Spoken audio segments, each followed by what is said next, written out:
Yes sir, ನಿಮ್ಮ ಮಗ ಕೂಡ ರಾಜಕೀಯದಲ್ಲಿದ್ದಾರೆ ಈಗ. ಏನು ಸರ್ ಮುಂದಿನ ರಾಜಕೀಯ ಭವಿಷ್ಯದ ಬಗ್ಗೆ ಏನು ಯೋಚನೆ ಮಾಡಿದ್ದೀರಿ? ನಾವು ಎಕ್ಸ್ಪೆಕ್ಟ್ ಮಾಡಿರಲಿಲ್ಲ. ಸಡನ್ ಆಗಿ ಸೊಸೈಟಿಗೆ ನಿಂತ್ಕೊಂಡು DCC ಬ್ಯಾಂಕಿಗೆ ಬಂದರು, ಸೊಸೈಟಿ ಅಧ್ಯಕ್ಷರಾಗಿ ಬ್ರಹ್ಮದೇವರಳ್ಳಿಲಿ.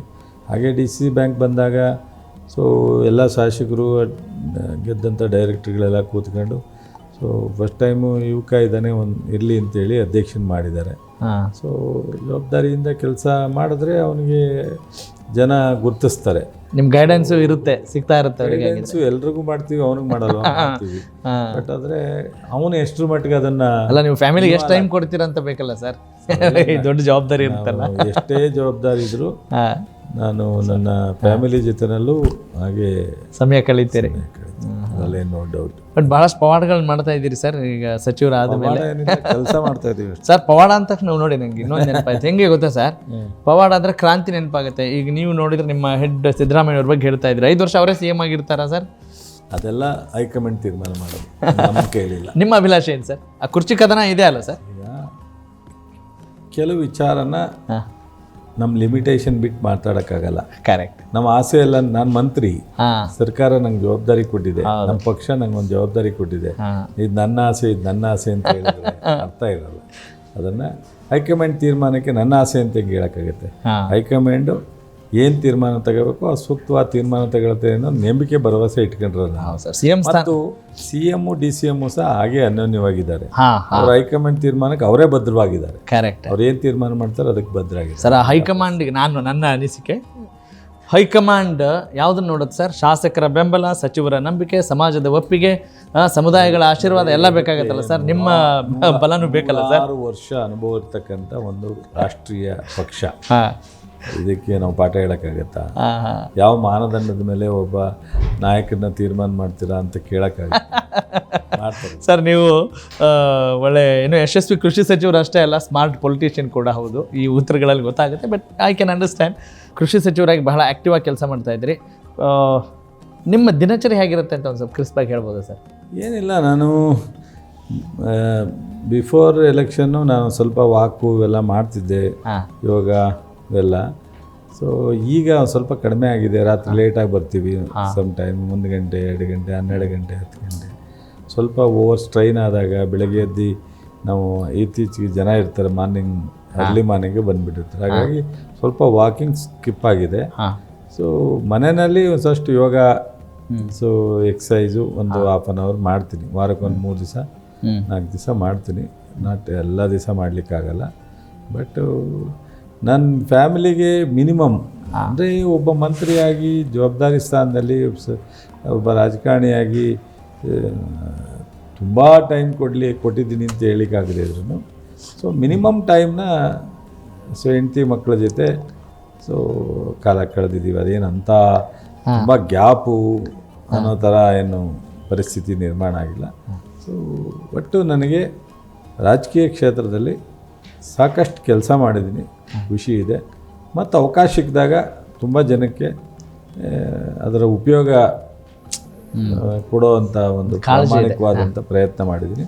ಈ 3 ಇಲಾಖೆ ನಾನು ಹ್ಯಾಂಡಲ್ ಮಾಡಿದ್ದೀನಿ. ಒಂದು ಆರೋಗ್ಯ ಇಲಾಖೆ, ಇನ್ನೊಂದು ಸಾರಿಗೆ ಇಲಾಖೆ, ಮತ್ತು ಇವಾಗ ಕೃಷಿ ಇಲಾಖೆ. 3 ಇಲಾಖೆನಲ್ಲೂ ಆ ಟೈಮ್ನಲ್ಲಿ ಏನು ಮಾಡಿದ್ದೀನಿ ಅದು ನನಗೆ ಖುಷಿ ತಂದುಕೊಟ್ಟಿದೆ. ಸೊ ನಾನೇನು ಎಲ್ಲೋ ಈಗ ಮಾಡ್ಬೋದಾಯಿತು, ಎಲ್ಲೋ ಲ್ಯಾಬ್ಸ್ ಆಯಿತು, ನಾನು ಉದಾಸೀನ ಮಾಡಿಬಿಟ್ಟೆ, ನಾನು ಲೇಜಿನೆಸ್ ಆಯಿತು, ಆ ಥರದ್ದೇನು ಆತಂಕ ಪಡೋವಂಥದ್ದಿಲ್ಲ. ಆಲ್ಮೋಸ್ಟ್ ಆ ಟೈಮ್ನಲ್ಲಿ ಏನು ಕೇರ್ ತೊಗೋಬೇಕೋ ಅದು ತೊಗೊಂಡು ಅದು ಮಾಡಿದ್ದೀನಿ. ಆ ಥರದೊಂದು ಇದನ್ನು ಎಲ್ಲ ಇಲಾಖೆನಲ್ಲೂ ಮಾಡಿದ್ದೀನಿ. ಮತ್ತು ಜಿಲ್ಲೆ ಒಳಗಡೆ ನನಗೆ ಸಿಕ್ಕಿದಾಗ ಇಡೀ ಜಿಲ್ಲೆಯ ಅಭಿವೃದ್ಧಿಗೆ ಗಮನ ಹರಿಸಿ ಇಡೀ ಜಿಲ್ಲೆಯ ಅಭಿವೃದ್ಧಿಗೆ ಗಮನ ಹರಿಸಿ ಮತ್ತು ಸಾರ್ವಜನಿಕರಿಗೆ ವಿಶೇಷವಾಗಿ ಅವರ ವೈಯಕ್ತಿಕವಾಗಿರ್ಬೋದು, ಅವ್ರ ಕುಟುಂಬದ ಕೆಲಸಗಳಿರ್ಬೋದು, ಸೊ ಯಾರು ಬಂದರೂ ಪಕ್ಷಾತೀತವಾಗಿ ಸೊ ರೆವಿನ್ಯೂ ಇಲಾಖೆ, ಪೊಲೀಸ್ ಇಲಾಖೆ, ಪಂಚಾಯತ್ ರಾಜ್ಯದ ಇಲಾಖೆಯಲ್ಲಿ ನಮ್ಮ ಜಿಲ್ಲಾಧಿಕಾರಿಗಳು, CEO, ಪೊಲೀಸ್ ಇವರೆಲ್ಲರಿಗೂ ಸೊ ಏನು ಸೂಚನೆ ಕೊಡಬೇಕು ಕೊಟ್ಟು ಸೊ ಅವ್ರಿಗೆ ಎಲ್ಲ ಥರದ ಸೊ ಜನರನ್ನ ಬಗೆಹರಿಸ್ತಕ್ಕಂಥದ್ದು ಪ್ರಾಮಾಣಿಕ ಪ್ರಯತ್ನ ಮಾಡಿದ್ದೀನಿ. 100% ಆಗದೇ ಇರ್ಬೋದು, ಬಟ್ ನನಗೆ ಹ್ಯಾಪಿ ಇದೆ. ನಾನು ಆಮೇಲೆ ಮಂತ್ರಿ ಅನ್ನೋ ಇದು ತಲೆ ಸುತ್ತಿಲ್ಲ ನನಗೆ. ನಾನು ಶಾಸಕನಾದಾಗಲೂ ತಲೆ ಸುತ್ತಿಲ್ಲ, MP ಆದಾಗಲೂ ಸುತ್ತಿಲ್ಲ. ಮಂತ್ರಿ ಆದಾಗಲೂ ಸುತ್ತಿಲ್ಲ. ಸರ್ ನಾನು ಬೆಂಗಳೂರು ಬಿಟ್ಟರೆ ಮಂಡ್ಯಕ್ಕೆ ಹೋಗೋವರೆಗೂ ಎಲ್ಲಿ ದಾರಿಲಿ ಕೈ ತೋರಿಸಿದ್ರು ನಿಲ್ಲಿಸಿ ಅವ್ರದ್ದೇನಾರು ಕೆಲಸ ಇದ್ದರೆ ಅಟೆಂಡ್ ಮಾಡಿ ನಾನು ಹೆಡ್ ಕ್ವಾರ್ಟರ್ಗೆ ಹೋಗ್ತೀನಿ. ಸೊ ಅಲ್ಲಿಂದ ಕ್ಷೇತ್ರ ವಿಚಾರ ಬಂದಾಗ ಕ್ಷೇತ್ರದಲ್ಲಿ ಪ್ರತಿ ದಿವಸ ಬೆಂಗಳೂರಲ್ಲಿದ್ದರೆ ನನಗೆ 10 ರಿಂದ 100 ಜನ ಬಂದೇ ಬರ್ತಾರೆ. 10 ಜನ 20 ಜನ 50 ಜನ ಈ ಥರ ಯಾವಲ್ಲ ಒಂದು ದಿವಸ 60 ಜನ 100 ಜನ ಇರ್ತಾರೆ. ಸೊ ಕ್ಷೇತ್ರದವರು ಮಂಡ್ಯದವರು ನಾಗಮಂಗಲಕ್ಕೆ ನಾನು ಎಷ್ಟು ಯಾವುದೇ ಕ್ಯಾಬಿನೆಟ್ ಇರಲಿ ಅಥವಾ ಇನ್ನೊಂದಿರಲಿ ಬಂದಾಗ ಅವ್ರು ಕನಿಷ್ಠ ಅಟೆಂಡ್ ಮಾಡಿ ಕಳಿಸ್ತೀನಿ. ಸೊ ಇದಕ್ಕೆ ಇನ್ನು ನಾಗಮಂಗಲ ನಂದು ಅಲ್ಲಿಂದನೇ ನನ್ನ ಜರ್ನಿ ಸ್ಟಾರ್ಟ್ ಆಗಿರೋದು. ಸೊ ನಾನು ಜಿಲ್ಲೆಗೆ ಎಷ್ಟು ಕೊಡ್ತೀನೋ ಇಲಾಖೆಗೆ ಎಷ್ಟು ಕೊಡ್ತೀನೋ ರಾಜ್ಯದಲ್ಲಿ ಬೇರೆ ಜನಕ್ಕೆ ಬಂದಾಗ ಹೇಗೆ ಸ್ಪಂದಿಸ್ತೀನೋ ಕ್ಷೇತ್ರ ಜನಕ್ಕೆ ಒಂಚೂರು ಹೆಚ್ಚಾಗಿ ಸ್ಪಂದಿಸಬೇಕಾಗುತ್ತೆ.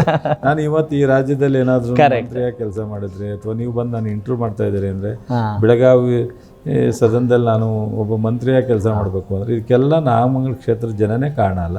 ಸೂಪರ್. ಆ ಪುಣ್ಯಾತ್ಮರಿಗೆ ಮೊದಲನೇ ಸಲ್ಯೂಟ್ ಹೊಡಿಲೇಬೇಕಲ್ಲ. ಸೊ ನನ್ನ ರಾಜಕಾರಣ ಪ್ರಾರಂಭ ಆಗಿರ್ತಕ್ಕಂಥದ್ದೇ ನಾಗಮಂಗಲ ವಿಧಾನಸಭಾ ಕ್ಷೇತ್ರ. ಅದಾದಮೇಲೆ ನನಗೆ ಕೊಪ್ಪ ಒಂದಷ್ಟು ಸೇರ್ಕೊಂಡಿದೆ. ಮೊದಲು ನಾಗಮಂಗಲ ಮಾತ್ರ ಸೀಮಿತ ಇತ್ತು. ಅದಾದಮೇಲೆ ಮದ್ದೂರು ತಾಲೂಕಿನ ಕೊಪ್ಪ ಹೋಬಳಿ ಒಂದು ಆ್ಯಡ್ ಆಗಿದೆ. ಸೊ ಹಾಗಾಗಿ ಒಂದು ಮೊದಲನೇ ಇಡೀ ಕ್ಷೇತ್ರದ ಕೊಪ್ಪ ಮತ್ತು ನಾಗಮಂಗಲ ಜನತೆಗೆ ಯಾವತ್ತೂ ಋಣಿಯಾಗಿರ್ತೀನಿ. ಯಾವತ್ತೂ ನನ್ನ ರಾಜಕಾರಣ ಕೊನೆಯಾದ್ರೂ ನನಗೆ ಅವಕಾಶ ಏನೇನು ಇರುತ್ತೋ ಎಲ್ಲವನ್ನೂ ಸರ್ವಿಸ್ ಕೊಡ್ತೀನಿ. ಅದರಲ್ಲೇ ಎರಡನೇ ಮಾತೇ ಇಲ್ಲ. ಜಿಲ್ಲೆಯಲ್ಲೂ ಒಟ್ಟೆ ಜಿಲ್ಲೆ ಜನನೂ ನಂಗೆ ಹಂಗೆ ಪ್ರೀತಿಸಿದ್ದಾರೆ. ನಾನು ನಾಗಮಂಗಲದಲ್ಲಿ 2008 ಸೋತಾಗ ಇಡೀ ಜಿಲ್ಲೆ ಜನ ಕಣ್ಣಲ್ಲಿ ನೀರು ಹಾಕಿದ್ರು. ತಾಲೂಕಿನವ್ರು ಸೋಲ್ಸಿದ್ರಲ್ಲ ಅಂತೇಳಿ ಭಾಳ ಸಫರ್ಪಟ್ಟು ನನಗೆ MP ಅಂಬರೀಷ್ ವಿರುದ್ಧ ಪಕ್ಷಾತೀತವಾಗಿ ಓಟ್ ಹಾಕಿ ಗೆಲ್ಲಿಸಿದ್ದಾರೆ. ಹಾಗಾಗಿ ಇಡೀ ಜಿಲ್ಲೆ ಜನಕ್ಕೂ ನಾನು ಎಷ್ಟು ಮಾಡಿದ್ರು ಇಲ್ಲ ಸರ್. ನಿಮ್ಮ ಮಾತುಗಳಲ್ಲಿ ಗಮನಿಸಿರಿ, MLA ಆಗಲಿ ಮಿನಿಸ್ಟರ್ ಆಗಲಿ ನಾನು ಸಕ್ಕರೆ ನಾಡು ನೋಡ್ರಿ ಮಂಡ್ಯದವನು ಅನ್ನೋದೇ ಭಾಳ ಅದು ಸ್ವಗತವಾಗಿ ಗೊತ್ತಾಗ್ತಾ ಇದೆ.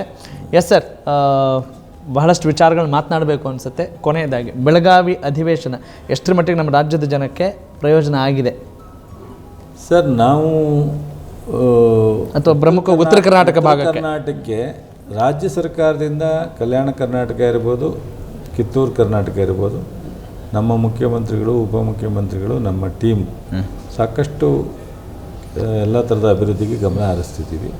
ಬಟ್ ಕೇಂದ್ರ ಸರ್ಕಾರದಿಂದ ಬರುವಂಥ ಅನೇಕ ಕೊರತೆಗಳಿದೆ. ಅದನ್ನು ಈ ಭಾಗದ BJP ಮುಖಂಡರುಗಳು MPಗಳು ಬಹುಶಃ ಅವರಿಗೆ ಆಯಿತು ನಾವು ಕೇಂದ್ರ ಸರ್ಕಾರದಿಂದ ಒಂದಷ್ಟು ಕೊಡಿಸ್ಬಿಟ್ರೆ ಇನ್ನೊಂದಷ್ಟು ರಾಜ್ಯ ಸರ್ಕಾರಕ್ಕೆ ಕೀರ್ತಿ ಬರುತ್ತೆ ಅಂತಲೋ ಏನೋ ಅವ್ರಿಗೆ ಕೊಡದೇ ಇದ್ರೂ ಪರವಾಗಿಲ್ಲ, ರೈತರಿಗೆ ತೊಂದರೆ ಆದರೂ ಪರವಾಗಿಲ್ಲ, ಜನಕ್ಕೆ ತೊಂದರೆ ಆದರೂ ಪರವಾಗಿಲ್ಲ ಅನ್ನೋ ಥರ ಇದ್ದಾರೋ ಏನೋ ಗೊತ್ತಿಲ್ಲ, ನನಗೂ ಅರ್ಥ ಆಗಲ್ಲ. ಯಾಕೆಂದರೆ ಜೋಶಿಯವರು ಅಷ್ಟೊಂದು ಬುದ್ಧಿವಂತರು, ಅವ್ರು ಯಾಕೆ ಈ ಥರ ಎಲ್ಲ ಕೇಂದ್ರ ಸರ್ಕಾರದ ಮೇಲೆ ಎಫರ್ಟ್ ಹಾಕಲ್ವೋ ಗೊತ್ತಿಲ್ಲ. ಬಟ್ ನಮ್ಮ ಕೈಯಲ್ಲಿ ನಮ್ಮ ಲಿಮಿಟೇಷನಲ್ಲಿ ನಮ್ಮ ಸರ್ಕಾರದಲ್ಲಿ ಏನಾಗಬೇಕು, ಪ್ರತಿ ವರ್ಷ ಸದನಕ್ಕೆ ಬರ್ತೀವಿ, ಇಲ್ಲೇನು ಸಮಸ್ಯೆ ಹೇಳ್ತಾರೆ ಅದನ್ನು ಸೊ ಬೆಂಗಳೂರಿಗೆ ಹೋದ ಮೇಲೂ ಮುಖ್ಯಮಂತ್ರಿಗಳು ಕ್ಯಾಬಿನೆಟಲ್ಲಿ ಚರ್ಚೆ ಮಾಡಿ ಯಾವುದನ್ನು ಆದ್ಯತೆ ಕೊಡ್ಬೋದು ಅದನ್ನು. Thank you sir, so sweet of you. Thanks for your time. Thank you. Connect Karnataka, ಇದು ನಿಮ್ಮ ನೆಟ್ವರ್ಕ್.